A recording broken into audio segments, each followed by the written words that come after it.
This was the scene last night near 64th and Custer, where a 3-year-old boy was shot in the head. Tonight, police are still looking for the person who pulled the trigger, but this shooting and the deaths of Prince McCree and 12-year-old Jakari Robinson point to something sinister happening. Robinson was found last month dead and decomposing, his death being investigated as a homicide. At this hour, we know that the 3-year-old is still critically injured. It's the sad reality and the latest example of violence against children in our city. Numbers point to the trend being on the rise, and our Zoe Chapala tells us why. A 12-year-old boy found dead and malnourished. A 5-year-old boy, his battered body found in a dumpster. And a 9-year-old boy shot dead in a shopping mall. The most recent, a 3-year-old boy critically shot in the head. It happened Wednesday night near 65th and Custer. These are just a few examples of violence against children in Milwaukee.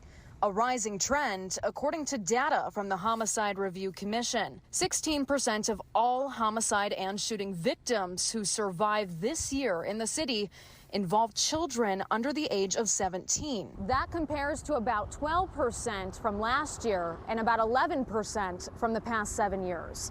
That research tells us while the total number of violent crimes are leveling off in Milwaukee, the share of it involving children is on the rise. But why? To find out, we contacted several local child advocacy centers, but we're still waiting to hear back. The World Health Organization gives us more insight in its reports, but it can't pinpoint any one thing. Here's what it says. A child's likelihood to experience violence comes down to a slew of different factors, from poverty to dysfunctional home environments to poor social protection and even age, gender, and health status. Regardless of what the reason may be, WHO experts say what matters most is that it's preventable. If you see something, say something. Experts say it may be the difference in whether this trend gains any more traction. In Milwaukee, Zoe Chapala, FOX 6 News.